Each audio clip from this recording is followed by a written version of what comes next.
So hello everyone, welcome to Eklavya Snatak. आज हम BA programme semester 2 से जो आपका सब्जेक्ट है इंडियन फॉरेन पॉलिसी या भारत की विदेश नीति, ये मोस्ट इंपॉर्टेंट जो क्वेश्चन इस सब्जेक्ट के बनते हैं वन शॉट में आपको मैं करवाने वाला हूँ। हिंदी मीडियम में आपकी ये वीडियो रहने वाली है। तो अगर कोई क्वेरी है तो आप Eklavya study point Instagram account पे अपना मैसेज भेज सकते हैं। और अगर आपको नोट्स डाउनलोड करने हैं तो एकलव्य स्नातक 1 जो हमारा टेलीग्राम चैनल है ये आप ज्वाइन कर लेना। यहाँ आपको सारे के सारे नोट्स प्रोवाइड करवा दिए जाते हैं। सबसे पहला प्रश्न है हमारे सामने कि भारत की विदेश नीति के मुख्य निर्धारक तत्व कौन से हैं। यानी कि जब भी हमारी कोई विदेश नीति हम बनाते हैं तो उसके लिए मेन जो कुछ कंपोनेंट्स होते हैं वो क्या हैं।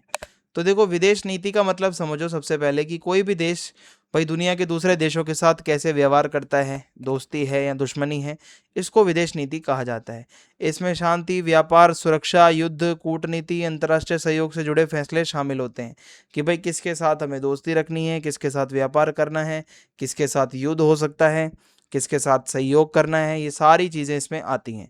सो हमारे भारत की जो विदेश नीति है इसके कई कारक हैं जो इसको प्रभावित करते हैं। इसके कई सारे निर्धारक हैं जिनको डिटर्मिनेंट्स कहा जाता है। तो ये कारक भारत को ये तय करने में मदद करते हैं कि भाई अलग अलग देशों के साथ हमें कैसे संबंध रखने हैं जिससे हमारा जो नेशनल इंटरेस्ट है, जो हमारे देश के हित की बात है, उसको हम बचा सकें। तो सबसे पहले है भौगोलिक स्थिति। भारत की जो ज्योग्राफिकल लोकेशन है वो बहुत असर डालती है हमारी विदेश नीति पर, क्योंकि भाई भारत एक दक्षिण एशिया में स्थित देश है। चाइना, पाकिस्तान, नेपाल, भूटान, बांग्लादेश, म्यांमार जैसे कई देश हमारे यहाँ पे उनकी बाउंड्री टच होती है। और हमारे भारत की जो तट रेखा है, यानी कि जो हमारे समुंदर की जो कोस्ट लाइन होती है वो भी बहुत लंबी है। अगर इस तरीके से आपको बताऊं तो यहाँ से स्टार्ट करेंगे नीचे तक, फिर यहाँ तक, ये बहुत लंबी है। तो आप मान के चलो कि हिंद महासागर है अपने साउथ में, ठीक है, अरब सागर है, बंगाल की खाड़ी है। सो इसी के कारण भारत अपने पड़ोसी देशों के साथ शांतिपूर्ण संबंध बनाए रखने के लिए और अपनी सीमाओं को सुरक्षा पर, मतलब जो अपनी बाउंड्रीज हैं उसको भारत प्रोटेक्टेड रखता है। तो हिंद महासागर जो है ये व्यापार और सुरक्षा के लिए बहुत ज़रूरी है, इसलिए भारत समुद्री संबंधों और नौसेना की ताकत पर विशेष ध्यान देता है। आई होप यहाँ तक आपको समझ में आ रहा होगा। फिर है ऐतिहासिक पृष्ठभूमि। तो देखो, भारत के इतिहास ने उसकी विदेश नीति को काफ़ी हद तक आकार दिया है। जो हमारी हिस्ट्री रही है, जो हमारा पास्ट रहा है, हमने उससे बहुत कुछ सीखा है। तो भारत कई सालों तक ब्रिटिश औपनिवेशिक शासन के अधीन था, हम पर अंग्रेजों का शासन था, और 1947 में भारत को आज़ादी मिली थी।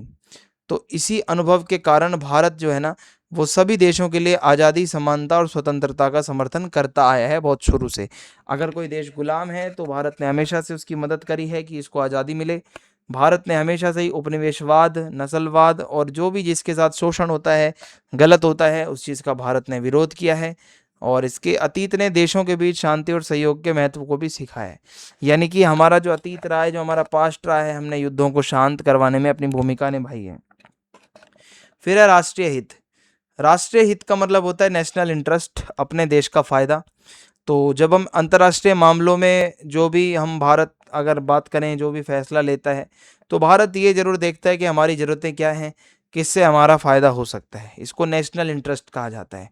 तो भारत के राष्ट्रीय हितों में सुरक्षा, आर्थिक विकास, ऊर्जा आपूर्ति, कहाँ से क्रूड ऑयल आना है, किससे हमें सपोर्ट मिलेगी, किससे हमारा ट्रेड ज़्यादा होगा, है ना, खाद्य सुरक्षा, ये सारी चीज़ें, नागरिकों की सुरक्षा, ये देखते हुए भारत किसी के साथ दोस्ती करता है। सो भारत उन्हीं देशों के साथ संबंध बनाता है जहां हमारे ये जो सारे गोल्स हैं ये अचीव होते हों, ठीक है, हासिल होते हों। फोर्थ है सुरक्षा संबंधी चिंता। तो देखो भाई, भारत की विदेश नीति में सुरक्षा बहुत ज़रूरी चीज़ है। तो भारत को जो है चीन के साथ सीमा विवाद रहता ही, आपको पता है, पाकिस्तान के साथ भी विवाद रहता है, आतंकवाद के भी घटनाएं होती रहती हैं, साइबर खतरे, ऑनलाइन भी अटैक आजकल होते हैं। तो ये कई सारी चुनौतियां हैं जिसका भारत को सामना करना पड़ता है। तो अपनी सुरक्षा के लिए भाई भारत अपने रक्षा तंत्र को मजबूत करता है, कोशिश करता है कि हमारी सेना मजबूत रहे। ताकतवर देशों के साथ हमारी रणनीतिक साझेदारी बहुत अच्छी है, चाहे वो रसिया हो, ठीक है। और शांति और स्थिरता बनाए रखने के लिए भारत लगातार अंतर्राष्ट्रीय संगठनों में हिस्सा लेता है, चाहे यूएनओ हो, या अगर कोई समझौता होता है तो उसमें भी इंडिया पूरी तरीके से शामिल रहता है। तो ये इंडिया का कुछ वो है। आर्थिक कारक की बात करें तो देखो, इंडिया को ऑब्वियस सी बात है अपना आर्थिक विकास भी करना ही है। तो विकास के लिए भारत को विदेश व्यापार, कहाँ से इन्वेस्टमेंट आएगा, कहाँ से टेक्नोलॉजी आएगी, है ना, ऊर्जा संसाधन रिसोर्सेस की जरूरत, इन सब की चीज़ों की तो नीड होती है। तो भारत कई देशों के साथ अच्छे आर्थिक संबंध बना के रखता है कि भाई किसी के साथ भी संबंध खराब ना हो, और वो व्यापार समझौते करता है। इंडिया बहुत सारे ट्रेड एग्रीमेंट्स करता है जिससे कि विदेशी निवेश ज़्यादा से ज़्यादा बढ़े, इन्वेस्टमेंट बढ़े, देश की आर्थिक प्रगति हो, है ना। और मजबूत आर्थिक संबंध अगर होंगे तो भारत में रोजगार आएगा, उद्योगों का विकास होगा, बुनियादी ढांचे बेहतर हो पाएंगे, हमारा जो इंफ्रास्ट्रक्चर है वो बहुत अच्छा हो पाएगा।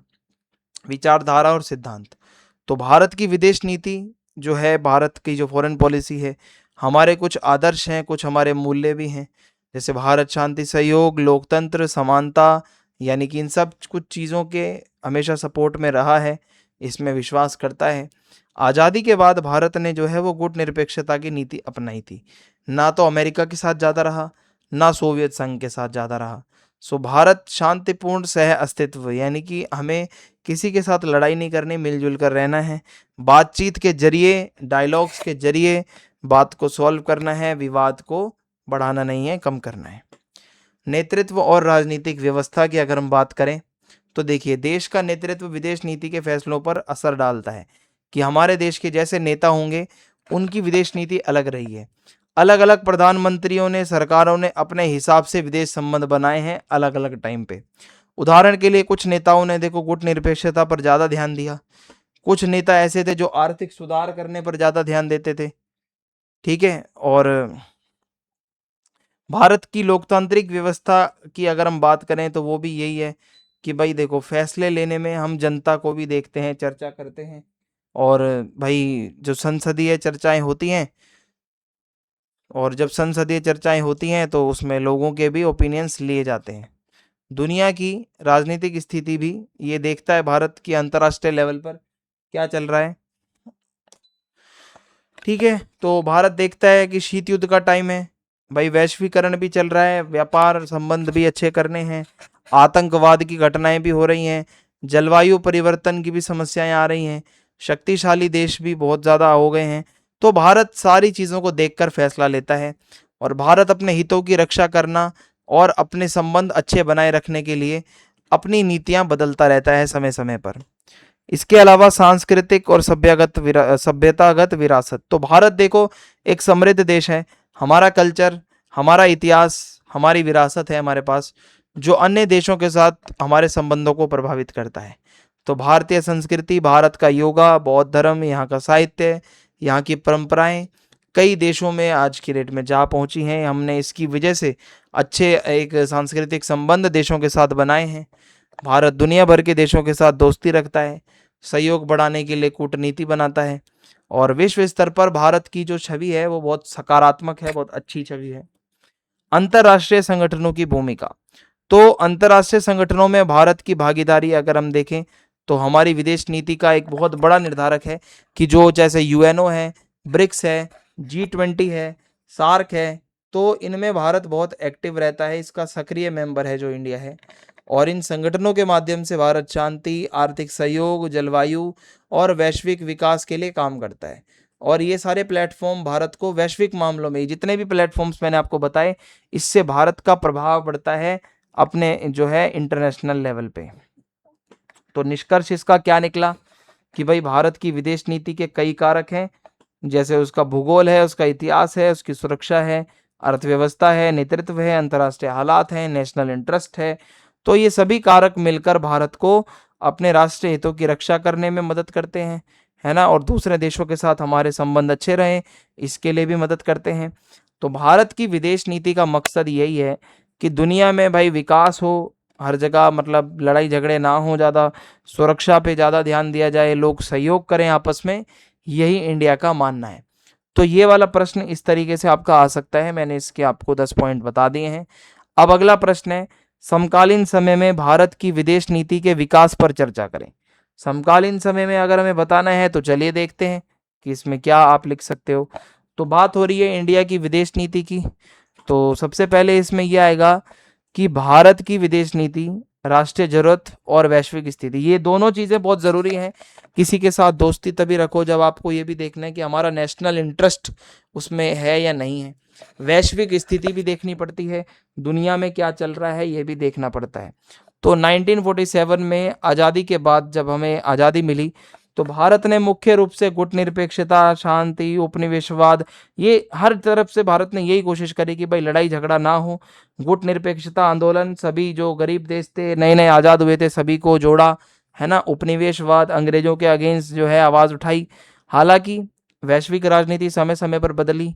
आर्थिक सुधार, वैश्वीकरण, आतंकवाद और देशों के बीच जब कंपटीशन बढ़ने लगा तो ये सारी चीज़ों को देखते हुए भारत ने भी अपनी विदेश नीति को समय समय पर बदला है। तो आज अगर मैं आपको बताऊं, भारत अपने राष्ट्रीय हितों की रक्षा करता है कि हमारा नेशनल इंटरेस्ट जिस चीज में है उस पर हमें फोकस करना है। दुनिया में हमारी स्थिति मजबूत रहती है और वैश्विक स्तर पर भारत बहुत एक्टिव रहता है। अब देखते हैं आगे, आजादी के बाद की विदेश नीति कैसी थी सन 47 से लेके 1960 तक। तो आजादी के शुरुआती सालों में तो देखो भारत की विदेश नीति ने यही कहा कि भाई दोस्ती, ज्यादा सहयोग, इस पे फोकस करना है।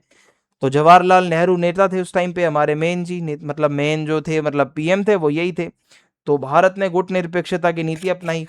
बोले कि ना ज्यादा अमेरिका के क्लोज रहेंगे, ना ज्यादा यूएसएसआर के क्लोज रहेंगे। तो शीत युद्ध के दौरान ना तो अमेरिका के गुट में भारत गया, ना ही सोवियत संघ के गुट में शामिल हुआ। सो भारत ने शांतिपूर्ण सह अस्तित्व में विश्वास दिखाया है कि हमें जितना हो सकता है मामले को शांत रखते हुए एक दूसरे की मदद करनी है ना, को एग्जिस्ट करना है, रहना इसी दुनिया में है तो सारे मिलजुल कर रहो। और एशिया, अफ्रीका के जो देश नए नए आजाद हुए थे उनको भारत का समर्थन हमेशा से रहा है। Newly independent countries were supported by India. तो इस दौरान भारत ने पंचशील के सिद्धांत पर साइन किया, जहां चाइना के साथ 5 बातों पर साइन हुआ। एक दूसरे में इंटरफेयर नहीं करेंगे, एक दूसरे की टेरिटरी की रिस्पेक्ट करेंगे, क्षेत्रीय प्रभुता, अखंडता, ठीक है। तो जितना हो सकता है दुनिया भर में जो लड़ाइयां हैं, युद्ध हैं, उसको रोकना है। इंडिया का हमेशा से ही रहा है पॉइंट। फिर गुटनिरपेक्ष आंदोलन का टाइम आता है। तो जब अब आप फॉरेन पॉलिसी पढ़ते हो तो ये बहुत बड़ा घटनाक्रम था जब एक आंदोलन शुरू हुआ था जिसको गुटनिरपेक्ष आंदोलन के नाम से जाना जाता है। सो भारत इस आंदोलन के संस्थापक देशों में से एक है। मेनली इस ग्रुप को, इस आंदोलन को बनाया गया था, स्टार्ट किया गया था कि अंतर्राष्ट्रीय मामलों में जब इंटरनेशनल मैटर्स की बात हो तो जो नए नए देश हैं वो पूरी तरीके से आज़ाद रहें, ठीक है। उनको जो भी अपनी बात रखनी है उनको कोई दबाव ना डाले, जैसे भी उनको अपनी विदेश नीति रखनी है स्वतंत्र रूप से वो अपना सारा काम कर पाए। तो इस नीति ने भारत को अपनी जो संप्रभुता है, यानी कि सोवरनिटी है, कि हमें दूसरे को इंटरफेयर नहीं करने देना अपने देश के मैटर्स में। अमेरिका से भी भारत दूर रहा, सोवियत संघ से भी कोई गुट में शामिल वो नहीं हुआ। फिर आता है भाई युद्धों और सुरक्षा चुनौतियों का प्रभाव। सुरक्षा खतरे और युद्धों का सामना करने के बाद भारत की विदेश नीति बदली। अब 1962 में चाइना के साथ युद्ध हो गया, 1965 और 1971 में पाकिस्तान के साथ युद्ध हो गया। तो भारत को चाहिए था कि एक मजबूत एक रक्षा और रणनीतिक साझेदारी, एक ऐसी पार्टनरशिप जो बहुत मजबूत हो, जिससे आगे चलकर भारत को प्रोटेक्शन मिले। तो भारत ने अपनी सैन्य तैयारों को बढ़ाया और सोवियत संघ के साथ करीबी संबंध विकसित किए, मैत्री संधि करी उसके साथ। सोवियत संघ को हमने अपना दोस्त बनाया। तो 1971 में बांग्लादेश का निर्माण हुआ, तो उसमें भी भारत का प्रभाव बहुत ज़्यादा बढ़ गया उस पूरे घटनाक्रम से। फिर है परमाणु नीति और रणनीतिक ताकत। तो परमाणु विकास के बाद तो भारत की विदेश नीति सुरक्षा पर ज़्यादा केंद्रित हो गई कि भाई जितना ज़्यादा हो सकता है हमें अपने देश को सुरक्षित रखने पे फोकस करना है। तो भाई भारत ने 1974 में अपना पहला परमाणु परीक्षण किया। हमने देखा हम भी परमाणु चला सकते हैं। बाद में 1998 में परमाणु परीक्षण और भी किए गए, सक्सेसफुल रहे। तो इन फैसलों से पता चलता है कि भारत चाहता था आत्मनिर्भर बनना, हमें किसी दूसरे पर डिपेंड नहीं होना था, अपने देश को भी मजबूत करना था और आत्मनिर्भर भी रहना था। 1998 के परमाणु परीक्षण के बाद भारत को बहुत आलोचना झेलनी पड़ी कि भाई ये भारत तो क्या पता किसी पे कभी न्यूक्लियर यूज़ कर दे, इसने बना लिया है।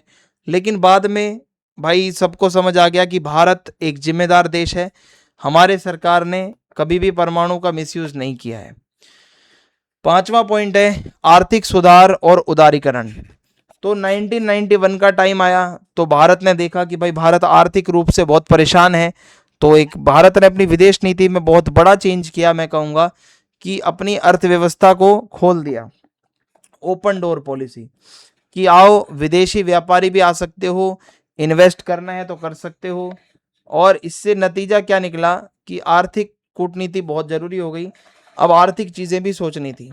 तो भारत ने व्यापार, तकनीक, ऊर्जा, निवेश के लिए दूसरे देशों के साथ अच्छे रिलेशन बनाए कि दूसरे देश आकर इसके साथ, भारत के साथ दोस्ती करें और भारत उनके साथ ज़्यादा से ज़्यादा व्यापार कर पाए और भारत के जो लक्ष्य हैं वो भारत उसको अचीव कर पाए।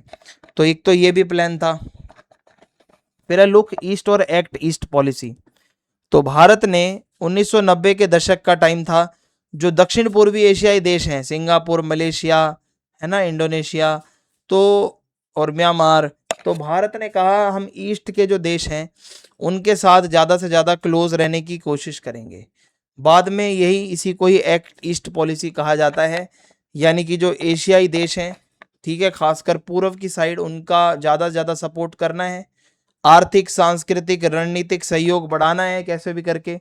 तो भारत ने व्यापार, क्षेत्रीय सुरक्षा को बेहतर कैसे बनाया जा सकता है, इसके लिए जापान के साथ, वियतनाम के साथ, सिंगापुर के साथ, ऑस्ट्रेलिया के साथ, कई देशों के साथ भारत जुड़ा इस चीज को ठीक करने के लिए। फिर उसके बाद सातवां है जी, प्रमुख ताकतों के साथ संबंध बनाना। तो आज के समय में अगर हम इंडिया की बात करें तो भारत दुनिया की प्रमुख ताकतों के साथ बहुत क्लोज संबंध बनाए हुए हैं। भारत ने रक्षा, टेक्नोलॉजी और व्यापार जैसे क्षेत्रों में अमेरिका के साथ बहुत अच्छे संबंध रखे हैं। अमेरिका के साथ हमारा ट्रेड होता है, अमेरिका हमारे इंडिया में इन्वेस्ट करता है। इसके अलावा भारत ने रूस के साथ भी रणनीतिक संबंध अच्छे बना रखे हैं। हमारे ज़्यादातर जो सैन्य उपकरण होते हैं वो रूस से ही आते हैं। भारत ने फ्रांस, जापान, ऑस्ट्रेलिया जैसे देशों के साथ भी पार्टनरशिप करी है। तो इससे पता चलता है कि अब भारत की जो विदेश नीति है वो बहुत संतुलित है, बहुआयामी है। भारत हर चीज, हर एस्पेक्ट देखकर उसके बाद किसी के साथ दोस्ती करता है। पड़ोसी देशों के साथ नीति पर बयान। तो भारत ने नेबरहुड फर्स्ट पॉलिसी अपनाई कि भाई पहले हमारे पड़ोसी हैं उसके बाद हम कुछ करेंगे। तो भारत का मकसद क्या था कि भाई व्यापार ज़्यादा से ज़्यादा करना है, कनेक्टिविटी बढ़ानी है, विकास परियोजनाएं कैसे हम कर सकते हैं, डेवलपमेंट इंडिया का कैसे कर सकते हैं, उस पर फोकस ज़्यादा है। और भारत दक्षिण एशिया में स्थिरता के लिए, एकदम शांति बनाए रखने के लिए जाना जाता है। उस चीज़ को भारत सपोर्ट भी करता है कि भाई लड़ाई झगड़ा जितना हो सकता है हमारे क्षेत्र में कम से कम हो। देन उसके बाद आता है वैश्विक संगठनों में भूमिका। तो हाल ही में भारत ने UN, G20, ब्रिक्स, शंघाई सहयोग संगठन में एक्टिव रहकर हिस्सा लिया है। भारत जलवायु परिवर्तन, आतंकवाद और सतत विकास का ये सब मुद्दा उठाता रहता है दुनिया के आगे। और भारत UNO के अंदर कहता है कि भाई जो सुरक्षा परिषद है UNO का, वहाँ मुझे एक परमानेंट सीट चाहिए अगर हो सकता है, if possible there should be a permanent seat for India if possible. Then the next point is उभरती हुई वैश्विक शक्ति के रूप में भारत। तो आज अगर आप इंडिया को देखो तो इंडिया उभरती हुई बहुत बड़ी आर्थिक शक्ति है, वैश्विक शक्ति है। तो भारत की विदेश नीति अब रणनीतिक स्वायत्ता, आर्थिक विकास, डिजिटल विकास, रक्षा क्षमता, वैश्विक नेतृत्व पर केंद्रित है। इंडिया इन सारे चीज़ों को देखता है तभी किसी के साथ दोस्ती करता है। तो भारत जितना ज़्यादा हो सकता है इंटरनेशनल व्यापार, जलवायु के बारे में बातचीत, शांति स्थापना अभियान, क्षेत्रीय सुरक्षा में बहुत बड़ी भूमिका निभाता रहा है। हमारी अर्थव्यवस्था तेजी से आगे जा रही है, आबादी भी तेजी से आगे जा रही है, तकनीकी प्रगति भी इंडिया की आगे जा रही है। तो इसका जो निष्कर्ष है वो यही निकलता है कि भारत की जो विदेश नीति है वो आज़ादी के बाद आदर्शवादी दृष्टिकोण से विकसित होकर वर्तमान समय में अधिक व्यावहारिक हो गई है।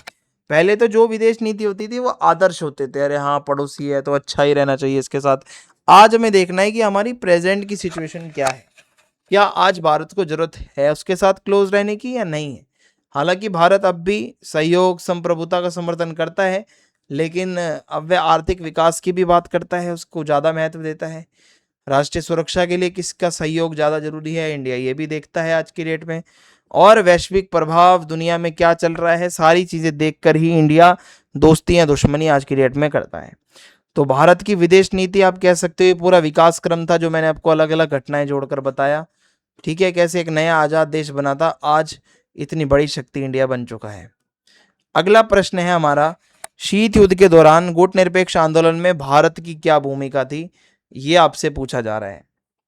तो चलिए भाई फिर देख लेते हैं इंडिया का क्या रोल रहा था शीत युद्ध के टाइम पे।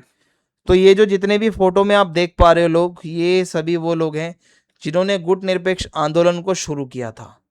ठीक है, अब वन बाय वन मैं आपको बताऊंगा कि है क्या। देखो, ये हमारा ग्लोबल साउथ है, जो हमारा दक्षिणी गोलार्ध है। ज़्यादातर जो इसमें देश आपको नज़र आ रहे हैं वो या तो डेवलपिंग अभी फेज़ में है, या आप कह सकते हो विकास कर रहे हैं, या विकास बहुत ही कम है, अंडर डेवलप्ड है। आप कह सकते हो बहुत पुअर कंट्रीज़ हैं, जितना भी आपको इस मैप पे नज़र आ रहा है देखकर। इनका मेन कंसर्न यही है कि भाई इनको कैसे भी करके भाई इनको अपना डेवलपमेंट वगैरह करना है। तो शीत युद्ध क्या है, दूसरे विश्व युद्ध के बाद दो बड़े गुट बचे थे, अमेरिका और सोवियत संघ। इनके बीच में एक तनाव का टाइम आ गया, जहां अमेरिका कहता था कि हमारी जो पूंजीवाद की विचारधारा है वो अच्छी है, भाई यूएसएसआर कहता था हमारी समाजवाद की विचारधारा ज़्यादा अच्छी है। तो कई नए आज़ाद हुए देश किसी भी गुट में शामिल नहीं होना चाहते थे। वो चाहते थे कि हम अपनी स्वतंत्रता के साथ अपना हर फैसला लें। तो ऐसे में गुट निरपेक्ष आंदोलन शुरू होता है कि भाई किसी भी गुट में नहीं जाना। गुट निरपेक्ष आंदोलन के गठन और विकास में भारत की बहुत बड़ी भूमिका थी। ठीक है, बहुत बड़ी भूमिका रही है। और जब इसकी स्थापना हुई थी तो उस टाइम पर भी इंडिया बहुत इम्पोर्टेंट था, इसका संस्थापक देश है। तो शीत युद्ध के दौरान विकासशील देशों के बीच शांति, आज़ादी, सहयोग को बढ़ावा देने में जो नॉन अलाइन मूवमेंट है, एनएएम जो लिखा हुआ है, यानी गुट निरपेक्ष आंदोलन, इसका बहुत अहम योगदान रहा है। शीत युद्ध के बाद तो ये सब आपको समझ में आ ही गया होगा यहाँ तक, जो मैंने आपको अभी तक बताया है कि भारत चाहता था अपने फैसले हम आज़ादी से ले पाएं। तो गुट निरपेक्ष आंदोलन के गठन में, विकास में हमारी बहुत बड़ी भूमिका रही है। अब गुट निरपेक्षता क्या होता है, देखो, गुट निरपेक्ष का मतलब होता है किसी भी गुट में हम शामिल नहीं रहेंगे, ना सैन्य गुट में, ना राजनीतिक गुट में। इसका मतलब ये भी नहीं है कि दुनिया में जो चलेगा हम उससे मतलब ही नहीं रखेंगे, बिल्कुल तटस्थ हो जाएंगे, ऐसा भी नहीं है। यानी देश शक्तिशाली देशों के आदेशों का पालन नहीं करेंगे, जिसमें हमारे देश का भला है हम वो काम करेंगे। इससे क्या होगा, विदेश नीति हम अपनी स्वतंत्र रख पाएंगे। उपनिवेशवाद, या जिसको ये गुलाम बना लेते हैं अंग्रेज, ये चीज़ थोड़ी बंद होगी। दुनिया भर में शांति स्थापना हो पाएगी। विकासशील देशों के बीच सहयोग बढ़ेगा, आर्थिक सहयोग बढ़ेगा। सैन्य गठबंधन और शीत युद्ध के संघर्ष खत्म होंगे अगर ऐसा कुछ चलेगा तो ऐसे में संस्थापक के तौर पर इंडिया इसमें आया था। ठीक है, इसके अलावा Joseph Broz Tito, Gamal Abdel Nasser, Sukarno, Kwame Nkrumah, बहुत सारे नेता शामिल थे। भारत ने 1961 में बेलग्रेड में नॉन अलाइन मूवमेंट, या फिर आप कह सकते हो गुटनिरपेक्ष आंदोलन को स्थापित करने में मदद की थी। भारत का मानना था कि हाल ही में आज़ाद हुए देशों को महाशक्तियों के प्रभाव से दूर रहना चाहिए। जो देश अभी न्यूली इंडिपेंडेंट है उनको तो बिल्कुल दूर रहना चाहिए। तो इसके जरिए भारत ने देशों को स्वतंत्र विदेश नीति अपनाने को कहा, भाई कि जितना ज़्यादा हो सकता है अपनी विदेश नीति को स्वतंत्र रखो। अपनी संप्रभुता की रक्षा करने के लिए कहा, जितना हो सकता है अपनी अखंडता, संप्रभुता बनाए रखो। अब इसमें जवाहरलाल नेहरू मेन नेता थे इसमें। ठीक है, गुटनिरपेक्ष आंदोलन के समर्थक थे। उनका मानना था कि सैन्य गुटों में शामिल होने से दुनिया में तनाव बढ़ सकता है, छोटे देशों में आज़ादी नहीं होगी ज़्यादा। तो यही था कि भाई शांतिपूर्ण सह अस्तित्व, सभी लोग मिलजुल कर रहें, देशों के बीच सम्मान हो, है ना, इंटरनेशनल रूप से सभी लोग जुड़े रहें, जो जितने भी देश हैं स्वतंत्र रूप से फैसला ले पाएँ। तो यही नेहरू जी का विचार था और यही भारत की विदेश नीति बनी आगे चल के। और शीत युद्ध के दौरान शांति को बढ़ावा देने में भारत ने अहम भूमिका निभाई। जितना ज़्यादा हो सकता है लड़ाई रुकवाना। लड़ाई किसके बीच थी, अमेरिका और सोवियत संघ के बीच। तनाव बहुत ज़्यादा था, विवाद इतने ज़्यादा थे कि उसको कैसे समाधान किया जा सकता है शांत रहकर, इस पे भारत ने ध्यान दिया। भारत ने अक्सर वैश्विक संघर्षों में मध्यस्थ की भूमिका निभाई। जो दुनिया भर में जितने भी समस्याएं चल रही थी तो भारत उसका मीडिएटर बनता था, रुकवाता था, युद्ध की बजाय बातचीत को बढ़ावा देता था इंडिया। तो भाई भारत ने परमाणु निरस्त्रीकरण किया। अगर बात आएगी परमाणु छोड़ने की तो सबसे पहले इंडिया छोड़ेगा। और ये कहा कि भाई महाशक्तियां जो है, अमेरिका है, सोवियत संघ है, कि हथियारों की होड़ मत करो। जितना ज़्यादा हो सकता है ये हथियार वगैरह की होड़ को छोड़ दो। उपनिवेशवाद और साम्राज्यवाद का विरोध। तो भारत ने उपनिवेशवाद का विरोध किया, साम्राज्यवाद का विरोध किया, जो नस्लीय भेदभाव होता है उसका विरोध किया। तो ब्रिटिश औपनिवेशिक शासन का अनुभव हमारा बहुत कड़वा रहा है, तो भारत ने समर्थन किया दक्षिण अफ्रीका का भी। तो भारत में गुटनिरपेक्ष आंदोलन में अगर आप देखोगे ना, तो इससे नए आज़ाद देश जो जितने भी थे, भारत उनको सपोर्ट करता था, विदेशी प्रभुत्व के खिलाफ आवाज़ उठाता था। दक्षिण अफ्रीका में जो गोरे काले का सिस्टम चलता था, इंडिया ने उसमें भी, ठीक है, बहुत उनकी सपोर्ट करी थी। जितना ज़्यादा हो सकता है देशों में समानता रहे, किसी को देश को छोटा या बड़ा ना समझा जाए। तो भारत आज़ादी और न्याय के लिए जितने भी देश संघर्ष कर रहे हैं उनकी आवाज़ बनता था, उनके लिए आवाज़ उठाता था। राष्ट्रीय स्वतंत्रता की रक्षा। तो गुटनिरपेक्ष आंदोलन में भारत के मुख्य लक्ष्यों में से एक ये भी था कि जो हमें आज़ादी बहुत मुश्किल से मिली है इसको बचा कर रखना है, क्योंकि किसी भी गुट में शामिल नहीं होना है। भारत अपने नेशनल इंटरेस्ट पहले देखेगा, उसके अकॉर्डिंगली फिर वो डिसाइड करेगा। तो भारत ने यूएसए और सोवियत संघ दोनों से ही अच्छे संबंध रखे। जैसे भारत को दोनों पक्षों से आर्थिक मदद मिलती थी, तकनीकी मदद भी मिलती थी, तो इससे भारत किसी एक पर ज़्यादा निर्भर नहीं रहेगा।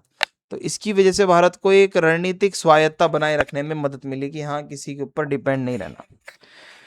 फिर है विकासशील देशों के लिए समर्थन। तो भारत ने गुटनिरपेक्ष आंदोलन जो चलाया, इसके जरिए एशियाई, अफ्रीकी, लैटिन अमेरिका के जो देश थे इनके साथ मिलकर काम किया। ठीक है, भारत का मानना यही था कि विकासशील देशों में गरीबी बहुत है, पिछड़ापन बहुत ज़्यादा है और विदेशी प्रभाव भी है, अंग्रेजों ने बहुत जगह पर गुलाम भी बना रखा है बहुतों को। तो भारत ने यही कहा कि भाई जितना ज़्यादा हो सकता है विकासशील देश आपस में आर्थिक सहयोग करें, निष्पक्ष रूप से अंतर्राष्ट्रीय व्यापार करें, तकनीकी और शैक्षिक सहायता, जितनी किसी को पढ़ाई की मदद हो सकती है भारत ने उसमें भी कहा। कोई देश बहुत कमज़ोर है तो उसके लिए आवाज़ उठाई। सो भारत ने जो थर्ड वर्ल्ड कंट्रीज़ हैं, खासकर जो गरीब देश हैं, उनको एक किया, ठीक है, उनके मदद के लिए आवाज़ उठाई। भारत की विदेश नीति में नॉन लाइन मूवमेंट पर 1954 में भारत और चीन द्वारा विकसित पंचशील सिद्धांतों का प्रभाव पड़ा। अगर आप देखोगे कि भारत ने चाइना के साथ 5 बातों पर सिग्नेचर करा कि संप्रभुता है दोनों देशों की, उसका हम सम्मान करेंगे, आक्रमण एक दूसरे पर नहीं करेंगे, आंतरिक मामले जो दोनों देशों के हैं उसमें हम दखल अंदाजी नहीं करेंगे, समानता, एक दूसरे को समानता के साथ देखेंगे, फायदा दोनों का हो, जिससे शांतिपूर्ण से अस्तित्व, लड़ाई नहीं करनी है। तो ये सिद्धांत गुटनिरपेक्ष आंदोलन के बहुत महत्वपूर्ण विचार बने आगे चलकर कि हमें शांतिपूर्ण तरीके से हमें विवादों को सुलझाना है। और अब अगर थोड़ी चुनौतियों की बात करूं, तो भारत ने समर्थन किया गुटनिरपेक्षता का, लेकिन आलोचक कहते हैं कि भारत ने सोवियत संघ के साथ जो मित्रता की संधि करी थी वो तो गुटनिरपेक्षता के खिलाफ है। तो ये 1971 में भारत ने ऐसा कैसे कर लिया। तो कुछ अंतर्राष्ट्रीय संघर्षों के दौरान भारत की तटस्थता पर सवाल उठाया गया कि भाई इतना संघर्ष चल रहा है, भारत तटस्थ है या नहीं है, या सोवियत संघ से ही जुड़ा हुआ है। अब चीन और पाकिस्तान में युद्ध भी हुआ, तो भारत जो कहता था आदर्शवादी हैं, हम लड़ाई झगड़ा नहीं करते, बातचीत करते हैं, तो क्या हुआ, ऐसे लोगों ने पूछा आके। तो इनके बावजूद भी भारत अगर देखें तो आधिकारिक तौर पर गुटनिरपेक्षता के प्रति ही प्रतिबद्धता, और उसको किसी भी खेमे में जाने का शौक नहीं था।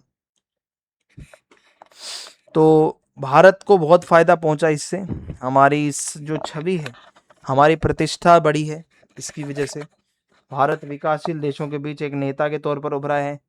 दोनों महाशक्तियों से मदद भी भारत को कभी भी मिल सकती है। तो इसने विदेश नीति से जुड़े फैसलों में भारत की आज़ादी रहेगी, इसको मेक श्योर किया है। सो नॉन अलाइन मूवमेंट ने भारत को निरस्तीकरण, उपनिवेशवाद की समाप्ति, दुनिया में समानता रहे, ऐसे बहुत सारे मुद्दे जो थे वो मजबूती से अपनी बात रखने की पूरी शक्ति दी है, मौका दिया है।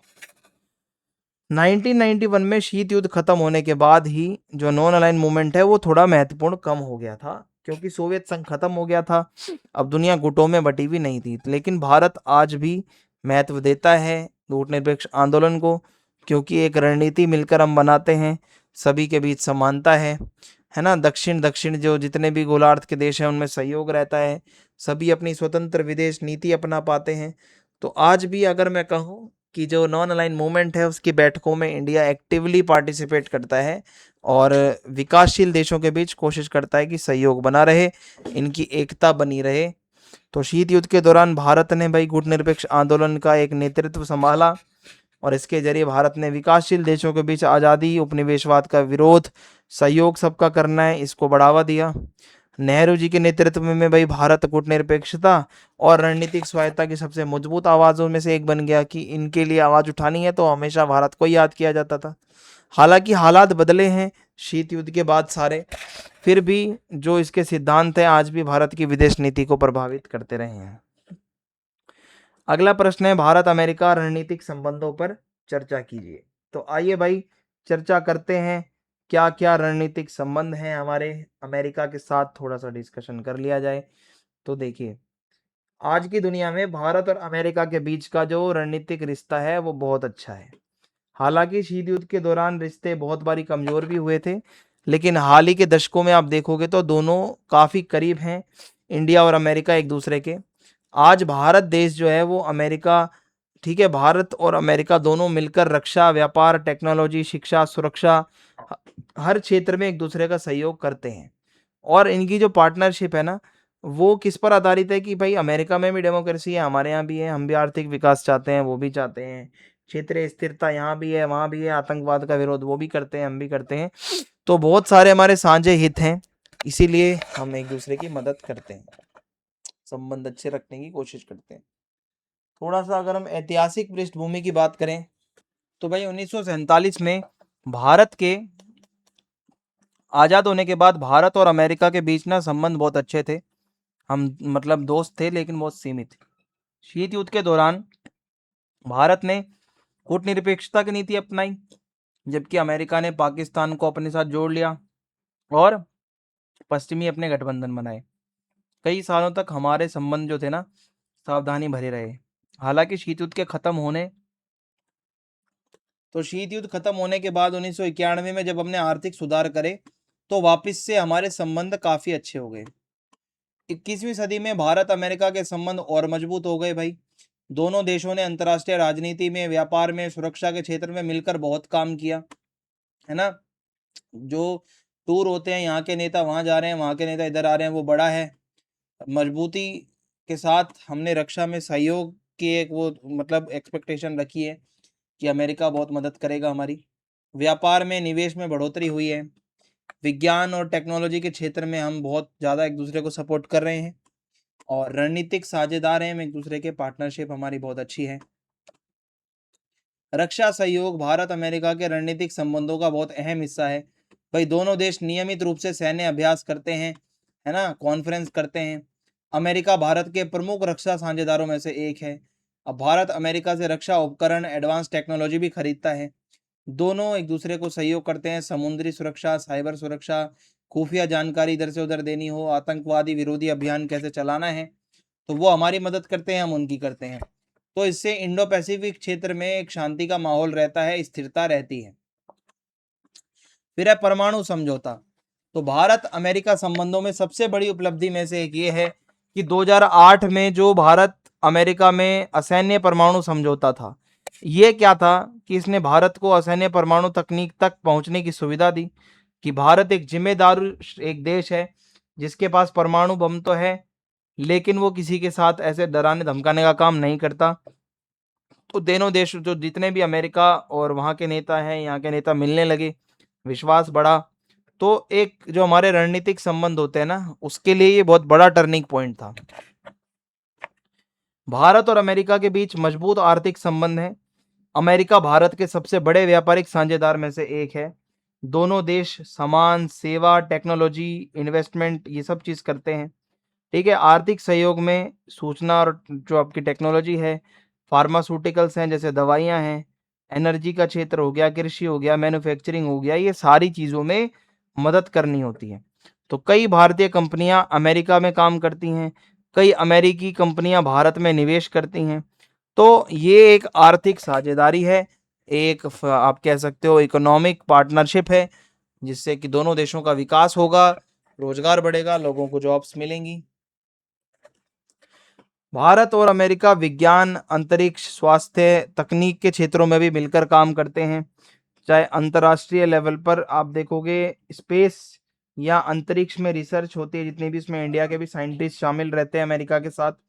एआई की बात आती है तो उसमें दोनों देश शामिल हैं। चाहे नवीकरणीय ऊर्जा के संसाधन क्या आगे लाने हैं उस पे भी साथ हैं।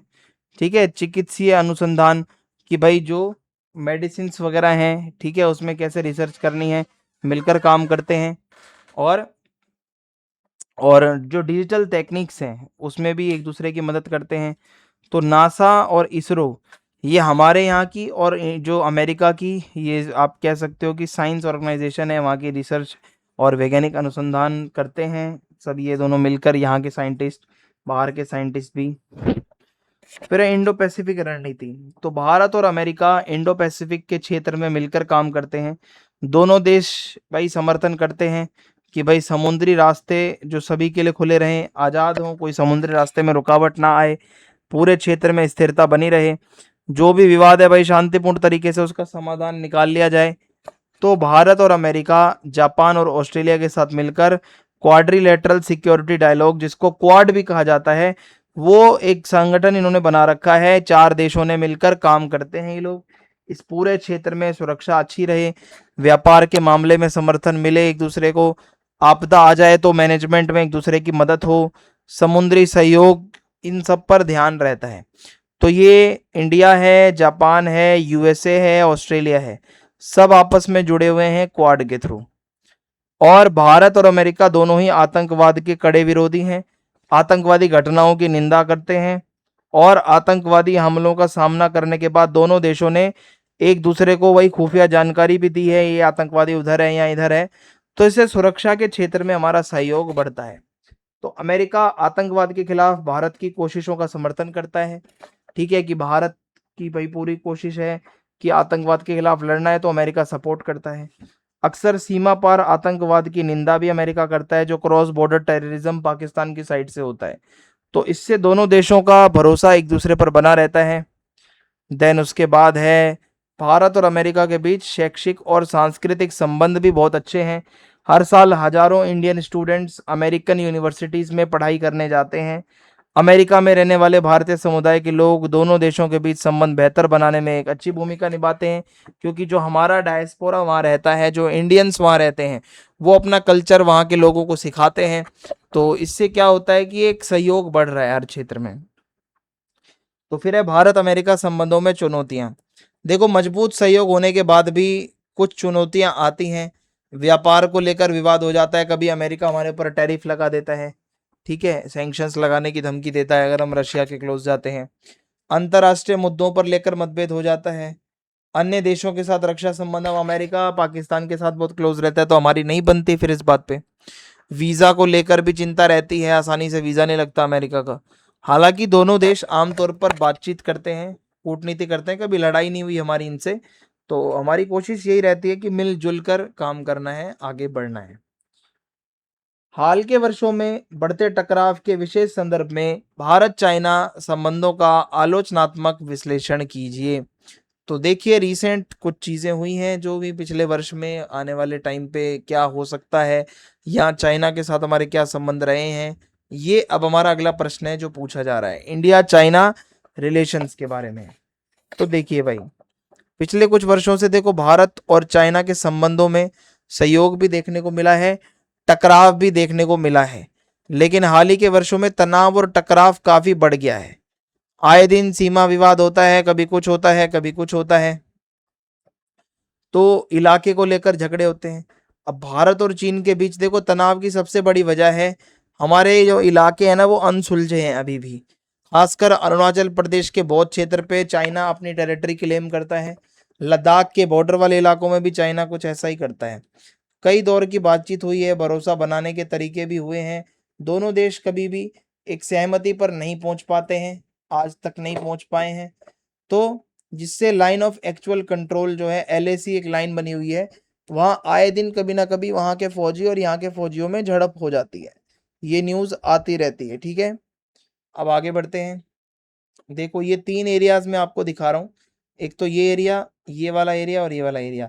ये तीनों एरिया जो मैंने आपको बताए हैं, ये बहुत सेंसिटिव एरियाज हैं। चाइना के साथ जो हमारा रिलेशन खराब हुआ है ना, वो इन 3 एरिया से ही हुआ है। यही 3 एरिया पर सबसे बड़ा डिस्प्यूट है। रणनीतिक प्रतिद्वंदिता की बात करें तो भारत और चीन दोनों ही भाई वैश्विक महत्वाकांक्षाओं वाली बड़ी क्षेत्रीय ताकतों के रूप में उभर रहे हैं। इंडिया भी कम नहीं है भाई, इंडिया भी उभर रहा है, चाइना भी कम नहीं है, बहुत आगे बढ़ रहा है। तो एक दूसरे के मतलब कभी कभी क्या होता है ना कि इसलिए उनके रणनीतिक हित एक दूसरे से टकराते हैं। जो भारत चाहता है कभी कभार वो चाइना नहीं चाहता। तो अमेरिका के साथ जब भारत क्लोज आता है और जब क्वाड में हम ज़्यादा एक्टिव रहते हैं तो चीन उस पर शक करता है, क्योंकि चीन का दुश्मन है अमेरिका। चीन इसे इंडो पैसिफिक क्षेत्र में अपनी बढ़ती ताकत को रोकने की कोशिश मानता है कि इंडो पैसिफिक एरिया में अमेरिका जो है अपने को ऊपर रखना चाहता है और मेरी ताकत को कम करना चाहता है। आर्थिक प्रतिस्पर्धा, हालांकि देखो भाई व्यापार और आर्थिक सहयोग भारत चीन के संबंधों को बहुत अहम रखते हैं। बहुत अच्छा खासा व्यापार हमारा चाइना के साथ होता है, लेकिन आर्थिक प्रतिस्पर्धा भी बढ़ रही है, खासकर टेक्नोलॉजी में, इंफ्रास्ट्रक्चर में, क्षेत्रीय व्यापार नेटवर्क में प्रभाव जैसे क्षेत्रों में। कई जगहों पर अब लोग मेक इन इंडिया यूज कर रहे हैं, यानी चीन का भारत से आयात की तुलना में भारत को अधिक निर्यात रहा है। अब क्या है ना, ये बैलेंस बिगड़ गया है, बैलेंस ऑफ ट्रेड जो है ये बिगड़ा हुआ है। इंडिया इंपोर्ट ज़्यादा करता है, एक्सपोर्ट कम कर रहा है चीज़ें। ठीक है, किसको? चाइना को। भारत का देखो डेमोक्रेटिक सिस्टम है, लोकतांत्रिक सिस्टम है, और इस सिस्टम में कई तरह के लोगों के होने और कानून के राज पर देखो हमारे यहाँ पे क्या है, सभी के लिए कानून बराबर है। तो चीन में एक पार्टी सिस्टम है, कम्युनिस्ट पार्टी है, तानाशाही है वहाँ पे, तो उसमें सरकार का कंट्रोल ज़्यादा है, सेंसरशिप रहती है, कोई लोग अपनी बात रख भी नहीं पाते हैं। तो हमारे यहाँ पे ऐसा नहीं है। ये विचारधारा का सबसे बड़ा अंतर है ना, इस वजह से भी चाइना हमारे ऊपर बहुत शक करता है, भेदभाव हमारा बढ़ता है। और राष्ट्रवाद और सार्वजनिक धारणा, देखो भारत चीन रिलेशंस में राष्ट्रवाद का बहुत बड़ा रोल है, जनताओं की भावनाओं से खेलते हैं कुछ लोग। अब सीमा पर झड़प होती है या व्यापार को लेकर विवाद होता है तो हम फट से कह देते हैं बॉयकॉट चाइना, बॉयकॉट चाइना। लोगों की भावनाएं राष्ट्रवाद से जुड़ी हुई हैं, जिससे नेताओं के लिए सुलह का रुख अपनाना मुश्किल हो जाता है। लोगों को चाहिए कि बस लड़ाई हो ही जाए किसी तरीके से। तो दोनों देशों में मीडिया की खबरें भी टकराव को उजागर करती हैं। वहाँ का मीडिया इंडिया के खिलाफ बोलता है, हमारा मीडिया उनके खिलाफ बोलता है। तो इससे तनाव कम तो नहीं होते हैं बल्कि और ज़्यादा बढ़ जाते हैं। वैश्विक महत्वाकांक्षाएं और शक्ति का संतुलन, देखो जैसे जैसे दोनों देश वैश्विक स्तर पर अधिक प्रभाव जमाने की कोशिश कर रहे हैं, हर देश चाहता है कि भाई मेरा जो है प्रभाव ज़्यादा हो। तो संसाधन, बाजार, रणनीतिक लाभों के लिए उनके बीच कंपटीशन बढ़ गया है, कंपटीशन बहुत ज़्यादा है। पाकिस्तान से होने वाला सीमा पार आतंकवाद भारत पाकिस्तान संबंधों में एक बड़ी चुनौती है, ये हमसे सवाल पूछा जा रहा है। तो भाई बिल्कुल सही बात है, पाकिस्तान आतंकवादी भेजता है। पाकिस्तान से जो आतंकवाद होता है सीमा पार से, वो बहुत कंसर्निंग है, बहुत टेंशन देने वाला है। चलिए देखते हैं क्या है। तो थोड़ा सा इसका ऐतिहासिक संदर्भ समझेंगे, उसके बाद ही आपको आगे समझ आएगा। सीमा पर आतंकवाद की जो जड़ें हैं वो 1947 से ही जुड़ी हुई हैं। जब ब्रिटिश लोग बंटवारा करके गए थे तो कई सारे क्षेत्रीय विवाद थे जिसको सॉल्व नहीं किया था। खासकर जम्मू कश्मीर क्षेत्र में आपको सबसे बड़ी समस्या देखने को मिलती है।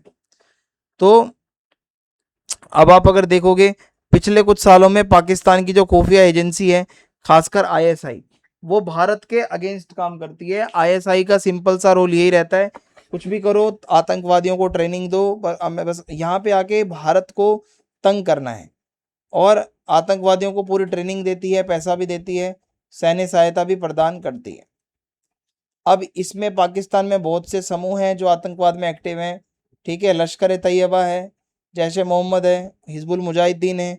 ये दो तीन ऐसे संगठन हैं जो कि जितने भी काम करते हैं इंडिया के अगेंस्ट करते हैं। ये आतंकवादी संगठन है ना जो मैंने आपको नाम बताए हैं, ये कहीं भी जाके धमाके बम ये सब गिरा देते हैं। अब रणनीतिक विचार की थोड़ी सी अगर हम बात कर लें, ऐतिहासिक समझ आ गया हो तो देखो पाकिस्तान के लिए इन आतंकवादी ग्रुप्स को सपोर्ट करना कोई स्ट्रेटेजिक मकसद पूरा करता है। ठीक है, ये लोग इनको फिर सपोर्ट करते हैं और इससे पाकिस्तान को इंटरनेशनल लेवल पर कश्मीर के मुद्दे को जिंदा रखने में मदद मिलती है, जिससे कि उसे डिप्लोमेटिक फ़ायदा मिलता है। हमेशा से पाकिस्तान यही चाहता है कि पूरी दुनिया के सामने ये लगे कि भाई कश्मीर उसी का है।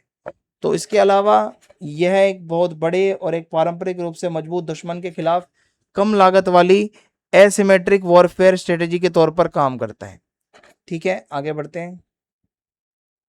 भारत पाकिस्तान संबंधों पर इसका असर, देखो भरोसा कम हो जाता है जब सीमा पार से बार बार आतंकवादी हमले होते हैं, तो हम उस देश पर कभी भी भरोसा नहीं कर सकते हैं। हमने बहुत कम कर दिया है पाकिस्तान पर भरोसा करना, जिससे किसी भी सार्थक बातचीत तक यहाँ हम अब पहुंच नहीं सकते हैं। अब बातचीत का मामला बहुत पीछे जा चुका है, अब हमें भरोसा ही नहीं है उन पे। आतंकवाद को कथित तौर पर समर्थन देने के कारण पाकिस्तान, देखो सपोर्ट करता है पाकिस्तान आतंकवादियों को, नो डाउट। तो पाकिस्तान बहुत अलग थलग पड़ गया आज की डेट में। भारत और अन्य देशों ने पाकिस्तान से अपनी जमीन से काम कर रहे आतंकवादी संगठनों के खिलाफ बहुत तगड़ी कार्रवाई करी हैं। ऑपरेशन सिंदूर आपको याद होगा, मुरिदके में और इधर उधर बहावलपुर और कई जगहों पर जो यहाँ से मिसाइलें छोड़ी थी, तो वहाँ पे क्या हाल हुआ था ऑपरेशन सिंदूर में, इनको याद होगा बहुत अच्छे से। ठीक है, तो भारत कार्रवाई करता है आतंकवादियों पे। तनाव बढ़ने का जोखिम, लश्कर ए तैयबा क्या आतंकवादी संगठन है, उन्होंने 2008 में मुंबई में हमले करवाए थे। ठीक है, 26/11 के हमले हुए थे। इसके अलावा हाई प्रोफाइल इन्होंने अटैक करवाए थे। तो इससे क्या है, हमारे यहाँ पर क्षेत्रीय स्थिरता ना बने, इसके लिए लगातार ये खतरा बनाते हैं हमारे देश में आके। बदलते समय के साथ भारत रूस संबंधों में बड़ा बदलाव आया है। ये अगला सवाल है आपका कि टाइम चेंज हो रहा है और रूस के साथ हमारे संबंध में कितना बदलाव आया है वो देखना है। तो एक तरफ पुतिन है, एक तरफ मोदी जी हैं, तो दोनों के रिलेशंस बहुत अच्छे हैं, भाई की तरह हम रहते हैं। तो भारत और रूस संबंधों का इतिहास बहुत पुराना है। शुरुआत इसकी हुई थी कोल्ड वॉर के टाइम से। पहले ये जो रूस है 15 देशों में से एक था जिनको मिलाकर यूएसएसआर बनता था। जब यूएसएसआर खत्म हुआ तो सारी ताकत रूस के हाथ में आ गई। तो भारत और रूस के संबंध की बात करें तो आपसी विश्वास है, सहयोग की भावना है, रणनीतिक साझेदारी है कि भाई जो भी है प्लान बनाना है, सजेशंस हैं जो भी है वो मिलजुल कर करना है। थोड़ा सा ऐतिहासिक पृष्ठभूमि अगर इसकी देखें तो शीत युद्ध के दौरान भारत जो था ना वो कूटनिरपेक्षता में था, कि ना हम अमेरिका में जाना चाहते हैं ना हम मतलब यूएसएसआर में जाना चाहते हैं। तो उस टाइम पे यूएसएसआर रशिया आप एक ही समझ लो था, और सोवियत गुट को हम बहुत सपोर्ट करते थे इंडिया वाले। तो देखो सोवियत संघ ने कई इंटरनेशनल लेवल पे मंचों पर भारत का सपोर्ट किया है शुरू से ही, और सैन्य और आर्थिक मदद हमें मिलती रही है। ठीक है, तो जहाँ से भी मदद हो सकती है, 1971 के युद्ध में भी सिर्फ यही एक ये वो बंदे थे जो हमारे लिए लड़ने आ रहे थे। उसके बाद है रणनीतिक साझेदारी। अब 1991 में सोवियत संघ के विघटन के बाद, जैसे ही विघटन हुआ तो भारत और रूस ने क्या करा, एक अच्छी रणनीतिक साझेदारी बनाए रखी। चाहे रक्षा का मैटर हो, चाहे अंतरिक्ष पे जाना हो, रिसर्च वर्क हो, परमाणु ऊर्जा जैसे क्षेत्र हो, तो इसमें सहयोग की बात की गई है कि भाई एक दूसरे की मदद करो, सपोर्ट करो, सहयोग करो।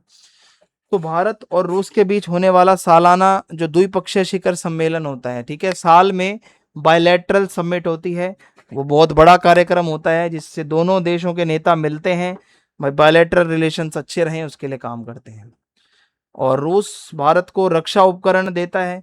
ठीक है, जितने हमारे डिफेंस इक्विपमेंट्स आते हैं रशिया से, S-400 वगैरह ये सब आते हैं। तो दोनों देशों के बीच बहुत सारे प्रोजेक्ट चल रहे हैं, सैन्य अभ्यास भी होता है। और भारत और रूस ने एडवांस मिलिट्री हार्डवेयर के डेवलपमेंट में और प्रोडक्शन में मिलकर काम किया है, कि मिलिट्री के लिए अपनी बढ़िया से बढ़िया हार्डवेयर बनाना है। इसमें ब्रह्मोस की सुपरसोनिक क्रूज मिसाइल भी शामिल है जो रूस के साथ मिलकर हमने क्रिएट करी है। ठीक है, और मजबूत राजनीतिक और रणनीतिक संबंधों के बावजूद भी भारत और रूस के बीच आर्थिक संबंध अपनी पूरी क्षमता तक अभी नहीं पहुंचे हैं। अगर ये कोशिश करेंगे तो व्यापार और भी बढ़ सकता है। हालांकि दोनों देश आपसी व्यापार और निवेश को बढ़ाने के लिए काम करते हैं कि जितना ज़्यादा हो सकता है व्यापार बढ़े, इन्वेस्टमेंट बढ़े। ठीक है, तो ऊर्जा, फार्मास्यूटिकल, सूचना प्रौद्योगिकी, कृषि जैसे क्षेत्रों में सहयोग की गुंजाइश है आगे चलकर, कि भाई इन सब मामलों में रूस हमारी मदद करेगा। जहाँ हमारी मदद हो सकती है, जहाँ हमसे हो सकती है हम उसकी करेंगे। तो ठीक है, इसके बाद है यहाँ पे आगे, इसके बाद है आगे, दोनों देश कई सारे अंतर्राष्ट्रीय मंचों पर, कई सारे संगठनों में बहुत ज़्यादा एक्टिव रहते हैं। ठीक है, और इसके अलावा अगर मैं आपको बताऊं तो भारत और रूस आतंकवाद के खिलाफ हैं। अफगानिस्तान का मुद्दा हो या यूएनओ में सुरक्षा परिषद में सुधार हो, तो हमारा तालमेल बहुत अच्छा है उसके साथ। मौजूदा बहुध्रुवीय दुनिया में एक उभरती हुई शक्ति के तौर पर भारत की क्या भूमिका है, क्या भारत भी उभरती हुई एक शक्ति है, ये आपसे पूछा जा रहा है। तो देखो आर्थिक महाशक्ति है भारत, भारत दुनिया की सबसे तेजी से बढ़ने वाली अर्थव्यवस्थाओं में से एक है। हमारे यहाँ पे बहुत तेजी से आर्थिक विकास हो रहा है और कार्यशक्ति के साथ इसमें आने वाले कई वर्षों तक विकास की उच्च दर बनाए रखने की क्षमता है। कि काम तो इंडिया अच्छा कर ही रहा है, आने वाले टाइम पे बहुत आगे इंडिया को बहुत ऊपर जाना है। फिर है भारत विदेशी निवेश के लिए एक आकर्षक जगह है, कि बाहर से लोग आकर इंडिया में इन्वेस्ट करना चाहते हैं और ये अलग अलग देशों और क्षेत्रों के साथ मजबूत संबंध बनाता है इंडिया। ठीक है, जितना ज़्यादा हो सकता है अच्छे अच्छे देशों के साथ रिलेशन बनाता है। तो अपने व्यापारिक रिश्तों का विस्तार भारत कर रहा है। ठीक है, अपने निर्यात बाजार में विविधता ला रहा है। ज़्यादा से ज़्यादा इंडिया चाहता है कि वो एक्सपोर्ट करे चीज़ों को। एंड रणनीतिक महत्व की बात करें तो देखो, भू राजनीतिक स्थिति की बात करें तो दक्षिण एशिया, मध्य एशिया, हिंद महासागर क्षेत्र में मिलन बिंदु पर यह आता है। इसकी जो लोकेशन है बहुत स्ट्रेटेजिक है। सो भारत की रणनीतिक स्थिति एक ऐसी है जो इसे विश्व व्यापारिक मार्गों में या फिर भू राजनीति में इसका रेलेवेंस बना रहता है भारत का। तो परमाणु हथियारों से लैस देश है हमारा भारत। तो भारत क्षेत्रीय और वैश्विक सुरक्षा व्यवस्था में बहुत बड़ी भूमिका निभा सकता है। इसके अलावा सॉफ्ट पावर की बात करें, भारत की संस्कृति, भारत की विरासत, बॉलीवुड की मूवीज और खान पान, साइंस, टेक्नोलॉजी, मेडिटेशन, इसमें हमारे ये सॉफ्ट पावर्स हैं जो आज की डेट में बाहर के देश ये सब कर रहे हैं। और भारत के जो प्रवासी लोग हैं जो इंडिया छोड़कर बाहर रह रहे हैं, मूल रूप से भारतीय हैं, वो बहुत ज़्यादा हैं और वो दुनिया भर में भारत का प्रभाव दिखाते हैं कि हम भाई इंडियंस हैं। भारत सक्रिय रूप से भाई अपनी राजनयिक पहुंच बढ़ा रहा है, जितना ज़्यादा हो सकता है भाई। आने वाले टाइम पे ज़्यादा से ज़्यादा इंडिया पार्टनरशिप्स बना रहा है। ब्रिक्स की बात करें जिसमें ब्राज़ील है, रूस है, भारत, चाइना, दक्षिण अफ्रीका है, G20 जैसे मंच है, हर जगह भारत अपनी भागीदारी दिखाता है। यही कहता है कि भाई दुनिया भर का शासन जितना ज़्यादा हो सकता है वो अच्छा रहे और इसके लिए काम करना है। और एक ग्लोबल प्लेयर के तौर पर देखो, उभरने के बाद भी भारत को कई चुनौतियों का सामना अभी भी करना पड़ता है। ठीक है, जैसे गरीबी है, असमानता है, बुनियादी ढांचे की कमी है, क्षेत्र में तनाव रहता है, खासकर पाकिस्तान के क्षेत्र में, जो वहां से पाकिस्तान वाला लग रहा है चाइना वाले के साथ। और ये अंदरूनी और बाहरी चुनौतियां मिलकर भारत को एक ग्लोबल ताकत बनाने की राह में बाधा देती हैं, कि जब ऑलरेडी इतनी ज़्यादा समस्या आए और इससे भी और समस्या बढ़ सकती है। और भारत यूएनओ जैसे बहुपक्षीय, जैसे इसमें एक नहीं बहुत सारे पक्ष हैं जो अपने लिए आते हैं। तो जलवायु परिवर्तन जैसी चुनौतियों में भी निपट रहा है भारत। इसके लिए इंटरनेशनल सोलर अलायंस जैसे जो इनिशिएटिव्स लिए गए थे उसमें भी इंडिया शामिल रहा है। अगला प्रश्न है, भारत और यूरोपीय संघ के बीच व्यापार की संभावनाओं का वर्णन करें उदाहरण समेत। तो देखिए भाई, ये आपको पता है एक क्षेत्रीय संगठन है, यूरोप के देश हैं इसमें। तो भारत और यूरोपीय संघ के बीच बड़े पैमाने पर व्यापार होता है। ठीक है, और यूरोपीय संघ भारत के सबसे बड़े व्यापारिक साझेदारों में से एक है। बात करें पार्टनरशिप्स की तो हमारा बहुत बड़ा पार्टनर है जो यूरोपियन यूनियन है या यूरोपीय संघ है। और भारत भी यूरोपीय संघ के प्रमुख साझेदारों में से एक है, क्योंकि देखो भारत है हमारी एक मार्केट। ठीक है, जनता बहुत है, तो कोई भी यही चाहेगा कि हमसे संबंध अच्छे ही रहें। हाल ही के कुछ वर्षों में द्विपक्षीय व्यापार बढ़ रहा है। ठीक है, ये चीज़ें जो हैं ये इंक्रीज हो रही हैं। और भारत और यूरोपियन यूनियन के बीच व्यापार कई क्षेत्रों में हो रहा है, जैसे ऑटोमोबाइल हो, फार्मास्यूटिकल्स दवाइयाँ हो, आईटी सेक्टर हो, टेक्सटाइल हो, कृषि हो। उदाहरण के लिए देखो, भारतीय दवाएं जो है ना, वो कंपनियां अपनी जेनरिक दवाओं का एक बड़ा हिस्सा यूरोपियन यूनियन में बेचती हैं, जबकि यूरोपियन यूनियन भारत को गाड़ियां, मशीनरी, ये सारी चीज़ें देता है। तो कुल मिला के रिलेशन अच्छे हैं। व्यापार के अलावा भारत और यूरोपियन यूनियन के बीच निवेश का भी काफ़ी आदान प्रदान होता है, इन्वेस्ट करते हैं वो लोग हमारे यहाँ पे। तो यूरोपीय कंपनियां भारत में ऑटोमेटिव और रिन्यूएबल एनर्जी, टेक्नोलॉजी, सर्विसेज, ये सारे सेक्टर में पैसा लगा रहे हैं। तो इसी तरह भारत की कंपनियां भी यूरोप में लगा रही हैं पैसा, खासकर आईटी सर्विसेज में, मैन्युफैक्चरिंग वगैरह के सेक्टर में। तो भारत और यूरोपियन यूनियन 2007 से एक व्यापक व्यापार समझौते या फ्री ट्रेड एग्रीमेंट पर बातचीत कर रहे हैं, लेकिन कुछ मुद्दों पर मतभेद हैं। अभी मैं आपको बताऊं तो वो बातचीत लगभग सफल हो चुकी है। करंट अफेयर की बात करें तो अगर ये समझौता सफल हो जाता है तो समझ लो इससे दोनों को बहुत फायदा होगा, व्यापार बढ़ेगा दोनों साइड से। और भारत और यूरोपियन यूनियन दोनों ही अपने आर्थिक संबंधों को मजबूत करने का वो इम्पोर्टेंस जो है वो समझती है। तो देखो, सहयोग बढ़ाने के मकसद से कुछ पहल की गई है, ठीक है। जैसे व्यापार और निवेश पर भारत और यूरोपियन संघ उच्च स्तरीय लेवल पर बातचीत करते हैं। तो ये व्यापार से जुड़े मुद्दे पर डिस्कशन होता है। सहयोग के मौके का पता लगाने के लिए एक मंच प्रदान करता है कि हाँ भाई, सहयोग करना है तो मंच पे आकर ये बात रखो। अगला प्रश्न है अब हमारा, G20 में भारत की क्या भूमिका है, उसका आलोचनात्मक परीक्षण अपने को करना है। G20 क्या है इसको समझना है। देखो, इतने सारे लोग हैं, अलग अलग देशों को रिप्रेजेंट करने के लिए आए हुए हैं। तो अब इसमें जो इंडिया है उसकी क्या भागीदारी रहती है, ये आपसे पूछा जा रहा है। 2023 में इंडिया में था ये जो ये समिट हुआ था पूरा G20 का। तो उभरती हुई अर्थव्यवस्था का प्रतिनिधित्व ये लोग करते हैं। दुनिया की सबसे बड़ी आप कह सकते हो कि अर्थव्यवस्थाओं में से एक होने के नाते भारत G20 का एक मेंबर है। भारत का नज़रिया बहुत अलग है G20 को देखने का। तो इसकी मौजूदगी से ही ये सुनिश्चित हो जाता है कि देखो भाई, विकसित अर्थव्यवस्थाओं के दबदबे वाली चर्चाओं में विकासशील देशों के हित और चिंताओं को नज़रअंदाज ना किया जाए, कि जो लोग परेशान हो रहे हैं उसको इग्नोर नहीं करना, उनकी भी समस्याओं को सुनना होता है। तो भारत की तेजी से होती आर्थिक वृद्धि, आपको पता है बहुत तेजी से भारत आगे बढ़ रहा है और आबादी बहुत बड़ी है। तो इससे ग्लोबल ग्रोथ और डेवलपमेंट से जुड़ी चर्चाएं, ये बहुत एक कंसर्निंग पॉइंट है यहाँ पे, ठीक है। पर्यावरण के ऊपर क्या है इसका असर जा रहा है, और आर्थिक सुधार हो, इंफ्रास्ट्रक्चर डेवलपमेंट हो, गरीबी दूर करने के क्षेत्र में भारत के जो अनुभव हैं वो G20 की नीतियां जब भी बनेंगी, ये जो ग्रुप नीतियां बनाएगा ना, उसमें हमारी जानकारी जो हम देंगे वो बहुत बहुमूल्य होगी। फिर है उत्तर दक्षिण के अंतर को पाटना। अब G20 में अक्सर भारत क्या करता है, विकसित और विकासशील देशों के बीच एक पुल बनाता है। कुछ लोग वहां से आएंगे, कुछ लोग हमारे होंगे। तो ये टिकाऊ विकास, जलवायु परिवर्तन, निष्पक्ष व्यापार जैसे मुद्दों की वकालत करता है कि विकास ऐसा हो जो टिकाऊ हो, आने वाली पीढ़ियों को भी कोई दिक्कत ना हो, ठीक है। तो अलग अलग सदस्य देशों के बीच बातचीत और सहयोग को बढ़ावा देना, ये सब होता है। तो भारत का बढ़ता भू राजनीतिक प्रभाव, भारत बहुत बड़ा देश बन रहा है आने वाले टाइम पे। G20 में आप देख सकते हो कि उसकी भूमिका कितनी ज़्यादा थी। तो अमेरिका, चीन, रूस, ये सारी बड़ी ताकतों के बीच तनाव बढ़ने के साथ क्या होता है कि अलग अलग वैश्विक मुद्दों पर भारत का रुख जो होता है ना, उसको फिर देखना होता है कौन हमारा दोस्त है। तो G20 के एजेंडे को यही आकार देता है।